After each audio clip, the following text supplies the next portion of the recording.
Próxima pauta, corrupção. O que pensam os moradores de favelas brasileiras sobre o tema mais falado no país? Uma pesquisa feita com a Nova Classe C do Rio de Janeiro e de São Paulo descobriu, por exemplo, que 60% concordam com as manifestações contra o governo Dilma. Beth, o que mais revelou essa pesquisa? Sérgio revelou também que política é um assunto que interessa muito, viu? 66% dos entrevistados disseram que acham importante saber sobre a política brasileira. Boa notícia, né? Outra boa notícia é a consciência que eles têm de quanto perdem por causa da corrupção. Sabem, por exemplo, que o dinheiro desviado poderia ser usado em saúde, educação. Essa pesquisa foi realizada pela Database, a pedido do Outdoor Social, que é um tipo de mídia exclusiva para comunicação, publicidade em favelas. 567 moradores de comunidades carentes, tanto do estado do Rio quanto de São Paulo, foram entrevistados, não só das capitais. Eles foram entrevistados entre os dias 30 de maio e 5 de junho. Bom, alguns números nem foram divulgados ainda, são exclusividade do Em Pauta, então vamos logo a eles. Olha os dados, Sérgio, com base em perguntas. Olha só, primeira pergunta. No Brasil acontece muita corrupção? Sim, para 99% dos entrevistados. A corrupção na Petrobras é invenção? 11% acham que sim, 85% disseram que não e 4% declararam não saber. Agora, olha essa questão que interessante. A maioria dos brasileiros aceita a corrupção porque também faz isso? 71% afirmaram que sim. Já em relação aos políticos, a pergunta foi feita de outra maneira. A pergunta exata foi essa. Alguns políticos são honestos? 60% acreditam que sim, são honestos. 26% acham que não e 14% disseram que não sabem. E para encerrar, Sérgio, mais uma pergunta.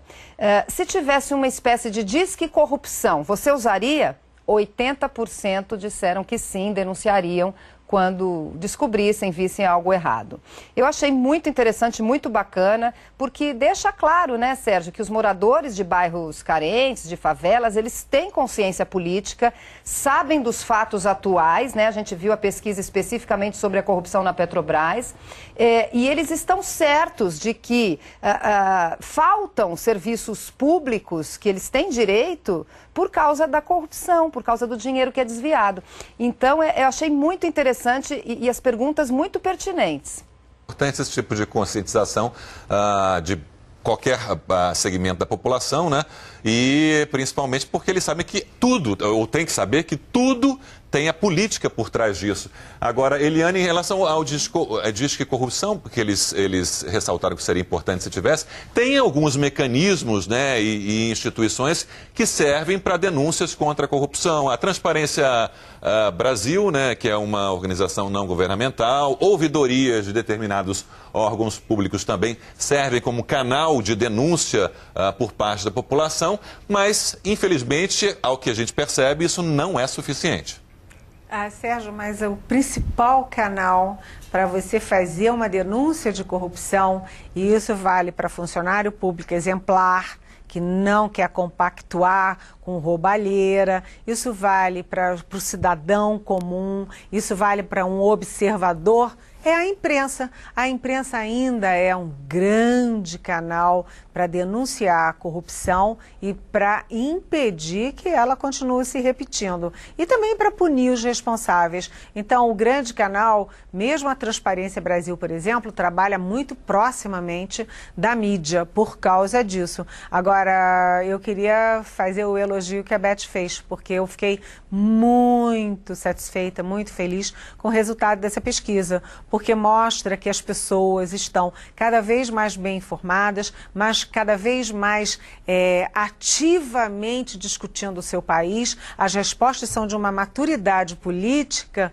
assim, muito legal, muito, eu ia dizer surpreendente, mas nem é justo dizer surpreendente, porque a gente vem acompanhando esse processo de maturidade da sociedade brasileira, e eu achei dois dados os mais importantes. Um, eles dizerem, olha, Sim, as pessoas tem muita corrupção, porque 71% das pessoas também fazem corrupção e também são coniventes, elas, sua rotina, no seu dia a dia, o cidadão comum. E o outro dado foi das pessoas dizendo que sim, 60% dizendo que sim, há político honesto. E é isso, gente, é claro que há muito político honesto em todas as instâncias, em todas as unidades da federação. A gente precisa identificar quem é honesto e quem não é. Separar o joio do trigo, isso a gente ainda não está fazendo muito bem, não, mas a gente vai fazer. Existe o mal profissional em qualquer profissão, incluindo entre os políticos. Pontual, você que está vendo aí como brasileiro, mas há muito tempo fora do país, como é que você analisou o resultado dessa pesquisa em relação à questão da corrupção? Não, achei sensacional. Agora, eu só queria dar um pitaquinho sobre por que aqui nos Estados Unidos tem muito político ladrão, tem muita corrupção. Por que não é um grande problema nacional como no Brasil? Vou dar um exemplo. O presidente da Assembleia Legislativa de Nova York recentemente foi preso, ele e o filho estão presos, ele perdeu o cargo. Qual é a diferença? Aqui não tem imunidade parlamentar. Essa é uma questão que volta e meia é bastante discutida aqui no Brasil também, Eliane. É verdade. Aqui você tem o fórum privilegiado, então os julgamentos de políticos, eles são muito mais longos, muito mais complexos, têm uma carga emocional, política e até midiática muito grande. Então, é preciso acabar com essa história de fórum privilegiado, porque o fórum privilegiado foi feito lá atrás para proteger o direito de palavra, da palavra e da expressão dos políticos no momento de regime militar, etc. Então, é preciso que agora, dentro da democracia, se os políticos cometerem crimes comuns, que eles sejam julgados pela justiça comum, como qualquer cidadão.